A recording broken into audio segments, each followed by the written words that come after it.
Hey guys, Mike Chan here in Tokyo. Today meeting up again with my friend Gaurav, and we are going on another Wagyu steak adventure. This is gonna be big and this is gonna be delicious.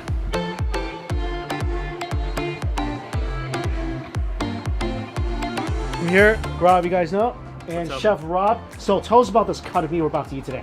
So today we're looking at an A5 Tomahawk Wagyu steak, reverse seared. It's a beautiful rare piece of meat, Sendai beef, and yeah. And why is this so hard to get? Japanese beef is generally, there's not a lot of bone in, so sukiyaki, shabu shabu you're probably familiar with. Yes. They don't serve any of that with bones. So anything on the bone has historically not been used in Japan, so they, you just can't buy it because of that reason alone. So you bribe some guy to... Basically, yeah.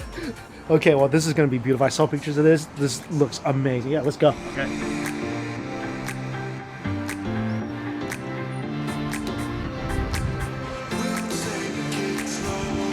It smells so good right now. It looks like an actual tomahawk that people use to throw against the wall nowadays in the hipster communities of Brooklyn. This steak here is going there.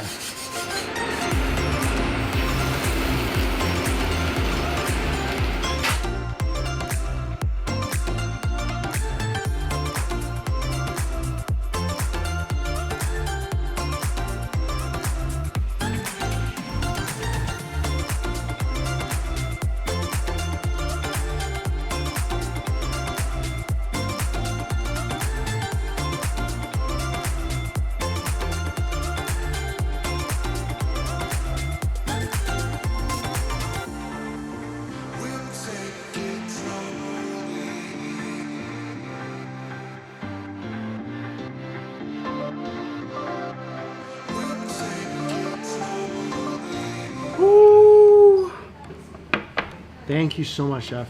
Thank you. Thank you so much. Amazing. I was salivating when this thing was in the kitchen. I was salivating when this thing came onto the cutting board. Yeah. When Chef starts slicing it, that's when I about lost my mind. That's when everyone in the restaurant could smell it. I mean, look at how easy the knife goes through this Wagyu, how beautiful. It's not just pure pink or red or anything. It's just the marbling.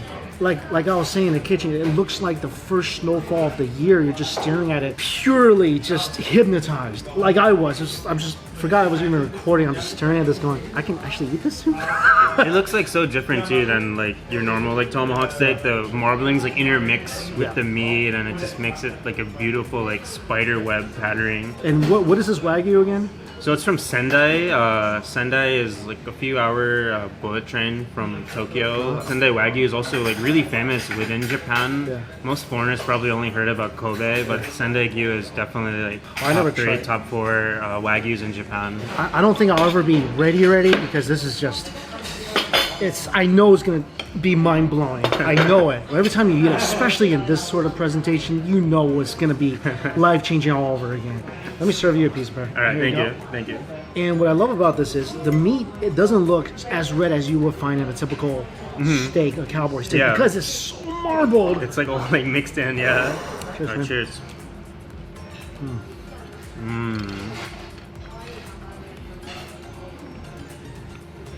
What are your thoughts? It makes you want to take a bite and then just sit here and contemplate life for a while. You can even taste the smoke from the 3-hour reverse smoke, and then it has that charcoal flavor from that charcoal grill, and then obviously the richness of the Wagyu. I mean, I've never had anything like this. You can cut the snow with a knife. You need, you just need like a spoon. Again, A5 Wagyu melts in your mouth. It's so unbelievably juicy. Such a deep flavor, completely different than like this American beef. Wagyu, of course, on its own is really good, but I love it when chefs like try to create different dishes out of it. And here, like, this is what you say, it was reverse smoked, and then seared, and then flamed, and on the grill, if you guys notice, it's charcoal underneath the grill. So you get that beautiful char, you get that slight bitterness from the char. You definitely taste the wood. So it's not just a typical flame grill. It's like 3 steps. Yeah. And you see, like, afterwards, when you flip the steak, it's so funny because you see the body of the steak kind of still on fire, the remnants of it. That's how much fat is in these things. Do we need a dipping sauce for something? Steak sauce, It's delicious. Gosh, a lot of garlic in there. A lot of garlic. That's what you want. Perfect. Cooked perfectly. Oh, thank you. This is the end piece. Yeah. I'm grabbing a piece with a ton of fat on it. I Are you into love. that? Are you into that? I love a bite of fat. Really? I love it. Should be rendered down nicely because of the smoke. Alright, this end piece is gonna be tremendous. This is literally so good. That's one of the best bites of Wagyu I had in my life. Really? The end Because piece? that end piece, yeah, I love a lot of char. Yeah, the end piece like I love the absorbs smoke. it. Yeah, I love the smoke. I love the bitterness. And that thing is just full of all that stuff. End pieces are like more meaty, right? They're more meaty, and I just like the burn. Like, it's what they call it burn ends. It's so good. And I love pieces with a little fat on there. Wagyu fat, it's better than butter. Like it's just butter leveled up, like extremely leveled up. Like catchphrase from my buddy the Food Ranger, level 9999 up. I mean, it's great to cook in Wagyu fat, like Wagyu beef tallow. You can like cook your fries in it and fry things in it. And then we can't forget about Yeah, this. that's the best part. Look at that, look yeah. at that. I remember when I first had a cowboy steak, my first time at a kind of a fancy steakhouse in New York. I'm not wasting anything, right? I'm no. from a That's culture the where we tastiest gnaw on the part. bone, Yeah, hell yeah. So I grabbed it and started gnawing on the bone. Everyone started looking at me. It was like a nice place. Everyone's like, what's this country bumpkin doing? Here, if you don't gnaw on this, you're doing yourself a disservice. This has got so much Char. night burns char on the outside. The meat that's really close to the bones, that's the best part. Wow, it's not that hard to take off. Sometimes it's hard to get the meat off the Well, bone, but this that's is like perfect. Wagyu. It's like coming off. Is this on the menu right now? It's not yet. It's gonna be added soon, but he needs like a 2 days heads up. 2 days before heads up. you order it. This is perfect if you coming here to order this. You want to share it. Yeah, there's only so much. I mean, this is like over a kilogram of Wagyu. Like each person maybe 200-300 grams. Yeah. This is like 4 people's worth. I love Wagyu. I love it. Yeah. And I go to Wagyu buffets and I try to stuff myself till I'm sick, like I did last night. But even I'm like, I can't take this on my own because it's so much richness, so marble. I mean, this thing, it could afford any house, Fisherman's Island or whatever that billionaire place is in Florida. It's so rich, but this is a once in a lifetime experience, experience of meat as good as this, cooked the way this is cooked. And like he was saying earlier, you can't really get meat like steaks with the bone on in Japan. Like every country has their own cuts of meat, and bone on meats or cuts are not like a thing in Japan. So I don't know what he did. He like bribed the Wagyu farmer or something, and he got them. But hey, I'm happy for him, and I love this. Amazing. As always, man, you are my hookup for all the best meats. Thanks in for Tokyo. joining. Yeah. Especially when it comes to A5 Wagyu. You brought me over here. This is the same shop we went to for the brisket. brisket. Yeah, was it And 2 then- years ago? Yeah. Yeah. 2 years before the pandemic and everything. So this is a full circle. Thank you. A5 Wagyu Cowboy Steaks. Thanks for taking me. And we talked about in the last videos, you got food tours coming up here. Yep. They should be launched within the next 2 months. I was working on all the back end details and everything. So yeah, if you guys are visiting Japan and you want to go to some epic spots that you've probably never heard of, please You're the sign man. up. Thank Yeah, you. I'll put the information down below for you guys.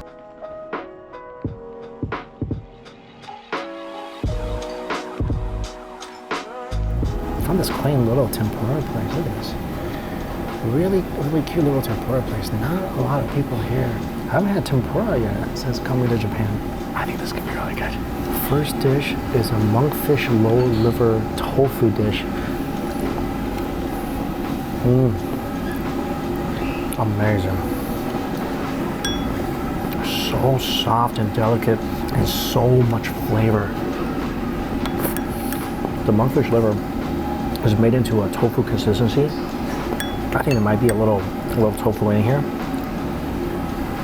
It's so rich and creamy. The mouthfeel is just incredibly gentle and silky. That delicious umami, fatty flavor just lingers on your tongue. This place only serves one set course. It's a tempura omakase course. Didn't know that. And that was course 1. First piece of tempura shrimp. This is the sweetest tempura shrimp I've ever put in my mouth. Also, breading is so light. For me, just a little dunk in the salt. So this is a second shrimp. The difference between this and the first one is that this one, the inside is rare. Usually it's always all cooked through. It's definitely way more snappy than the last one. The meat is more delicate, but just as light and sweet.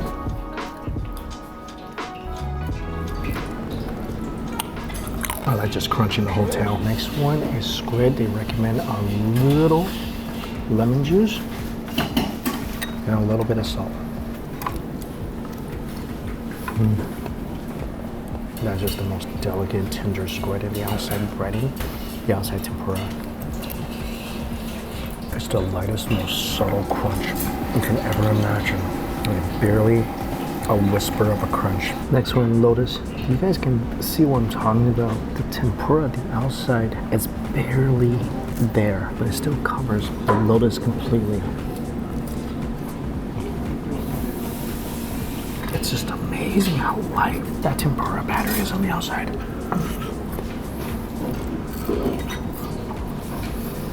Again, such a light, delicious little crunch. Taste the sweetness of the lotus. Nothing's overly oily, nothing's greasy, just done so well. It's chestnut season right now in Japan, so this is a chestnut tempura. Ooh. Awesome. And I think that's the common theme of this tempura place. This batter is so light, so crunchy. And inside, of course, is sweet, mushy chestnut. Ooh. I think that's better than the roasted ones. The goby fish, I think I'm just gonna go for a little lemon juice and some salt. Oh, that fish is exquisite. Light, tender, fluffy shell, the juiciest meat. I love it. Also, I was trying to do more research on the place I just randomly walked into. This is actually a 1 Michelin star tempura place. Inside, very minimalistic, nothing here. It's so zen and peaceful and tranquil here. And everything I've had so far is amazing. Next, the burdock root.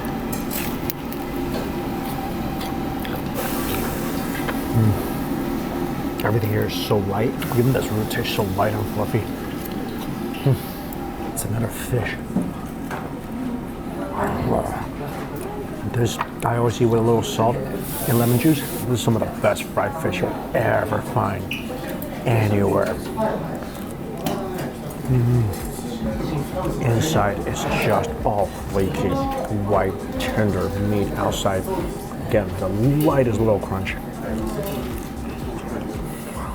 Oh, so happy with this. You can definitely taste the chef's skills with this one. This one's gonna be epic. Shrimp with shiitake mushrooms.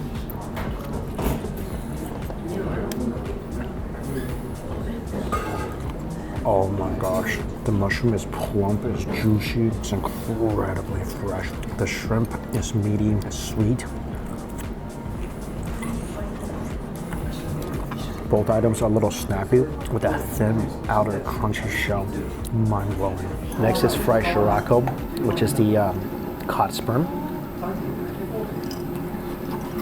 A little lime juice, salt, a little radish. Oh, it's so creamy. Shirako itself is so tender, and that thing is just encased in the most perfect, light little shell of batter. Next dish is kind of interesting. It's a flounder sashimi, maybe a little palate cleansing kind of deal. Very good. The next one is a taro. Really hot, very mushy. I normally don't like taro that much. Oh, it's very, very good. Scallops.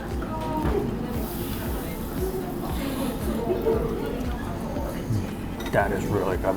The scallops is perfectly cooked. The outside is perfect crunch.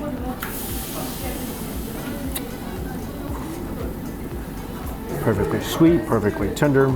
It's perfect. Next, a little bowl of cold seaweed and crab soup. Very slimy. Crab is sweet. This is a nago or saltwater eel. He recommends a little lemon and dip it into the ponzu sauce. So yummy. The fish is just delightfully soft. The outside batter, delicate as ever. I feel like this one though, he put more batter on here. So a bit more of a crunch. At the same time, just as delicate. Next is a bowl of tencha, basically rice fried shrimp, sweet fried shrimp. Broth wasabi, oh, this is so good. Shrimp is sweet, broth is light and flavorful. Tiny little kick from the wasabi. This one is tendon, so the same bowl of fried shrimp over dry rice. I thought it was shrimp. It is not. Lobster. Fried lobster over rice. Amazing. Eat a little bits of pickles. I think this is a finale dish. It tastes like a finale dish. Well, actually, it's lobster and scallops and shrimp. Amazing dish. And then a side of red miso soup. This miso is very, very fermented, so the flavor is super deep. That's very nice. A very strong flavor of miso soup. I like it. Finally, a little icy. Melon salt, just like everything else here. Wonderful. So yummy. This is definitely a happy coincidence, being able to come here and also then be able to have a space for us, because usually you got to make a reservation here. I didn't know anything. I just kind of walked down into the basement, asked if they had a table, and they did.